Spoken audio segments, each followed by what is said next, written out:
Every day, new secrets and curiosities about Squid Game emerge. For example, there are several scenes where the frontman clearly shows himself as a traitor in front of everyone, but Gi-hun never notices. That's what we'll talk about here. Today on CharlieTales, we'll review new curiosities and secrets from Squid Game Season 2. Ready? Let's begin.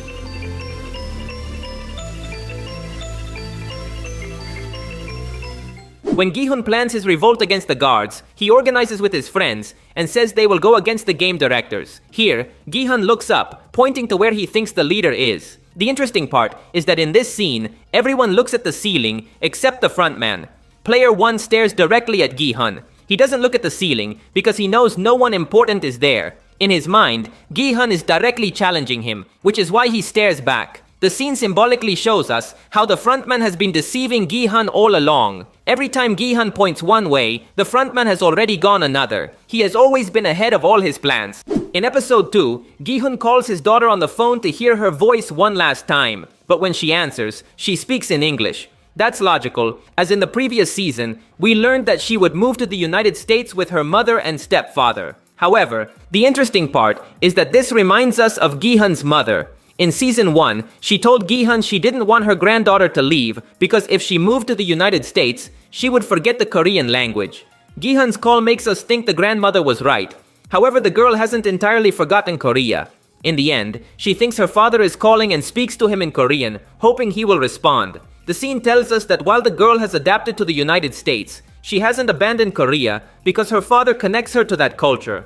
In the carousel game, during the final round, it was instructed that only 2 players could enter each room. The interesting part is that as soon as the order is given, player 1 grabs Gi-hun's friend and takes him away.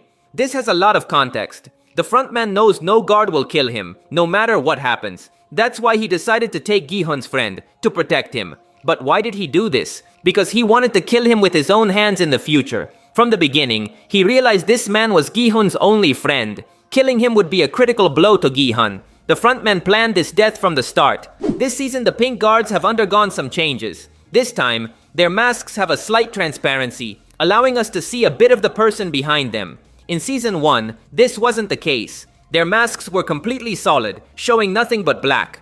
Why this change? Well, it's because in Season 1, the goal was to portray the guards as entirely anonymous beings. They weren't people but heartless soldiers. On the other hand, in Season 2, the director aimed to humanize them a bit more. That's why we're told the story of a woman who is a pink guard. She does this to regain her lost daughter.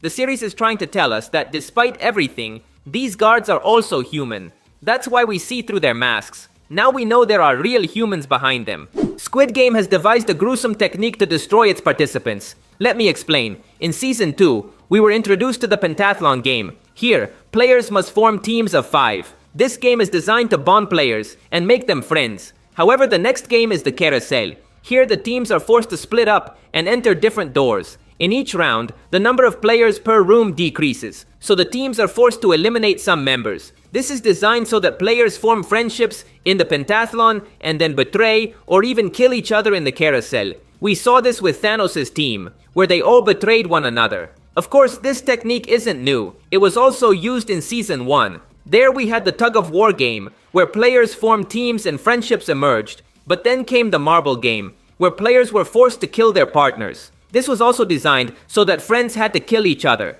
This technique demonstrates how macabre the Squid Game organization is. It's not enough for them to kill people. They want the deaths to be painful. If everyone were strangers, the suffering wouldn't be as intense. But if the players are friends, the betrayals become more enjoyable for the VIPs. In the pentathlon game, the frontmen played alongside the protagonists. Curiously, they ended up being the last team. To me, this wasn't a coincidence. Evidently, the frontman couldn't die in the games, so they placed his group last to ensure no witnesses in case they failed the challenge. If this happened, the guards would simply have to kill everyone except the frontman. And since there would be no other teams, there would be no witnesses. From the beginning, player 1 played it safe. This isn't unusual. In Season 1, the elderly Ilnam also used similar tricks to ensure his survival in the games.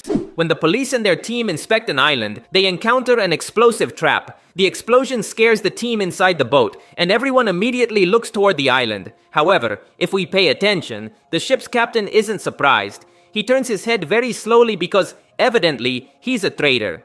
He already knew there was a trap in that location. From the beginning, he showed his true colors. but we didn't notice.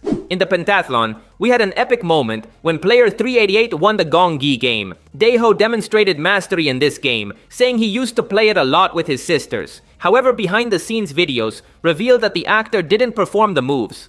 The production hired a gongi professional. This man performed the hand movements, which were then edited together with Gi-hun's scenes to create the illusion that he did it all. Actor Kang Han-ul stated that he practiced a lot for this scene because he thought he would perform the moves, but in the end, the production decided a professional would handle everything. In episode 2, we learned that the North Korean girl works as a children's entertainer. However, in the same episode, she resigns because she's returning to Squid Game as a guard. Here, one of her co-workers asks her how she manages to survive so many hours wearing that rabbit head. The girl doesn't answer, but we can deduce it's not difficult for her. If she works as a pink guard, it means she's already used to wearing a mask for many hours a day. The rabbit head is nothing compared to that. In the carousel game, the crazy woman tells Gi-hun a sort of prophecy. She says, "There's a reason your life has lasted longer than fate dictated, and you were brought here for a reason." This line tells us that Gi-hun should have died long ago, and it's true. He won the games in Season 1, but he should have died from the start. In the doll game, he tripped but was saved by Ali. In the cookie game, he survived by chance when a drop of sweat fell on his cookie, leading him to realize he could lick it to win. In the tug-of-war game, he only won because the old man played alongside him and revealed a trick to win. In the marble game, Gi-hun lived because the old man literally let him win. Gi-hun should have died at the start of the games, but as the crazy woman said, for some reason, his life lasted longer than fate dictated. Gi-hun was literally chosen by fate to fulfill a mission. In this scene, the series director tells us that Gi-hun is still alive because he has something important to do. Most likely, this mission involves the pregnant woman, as the crazy woman keeps staring at her. I've told you before in other videos about the importance of the pregnant woman. That's all for today. If you liked the video, you'd really help me out by leaving a like. That would be legendary. Also, remember to subscribe to see more videos like this. Thanks for listening. My name is Charlie, and I'll see you in the future.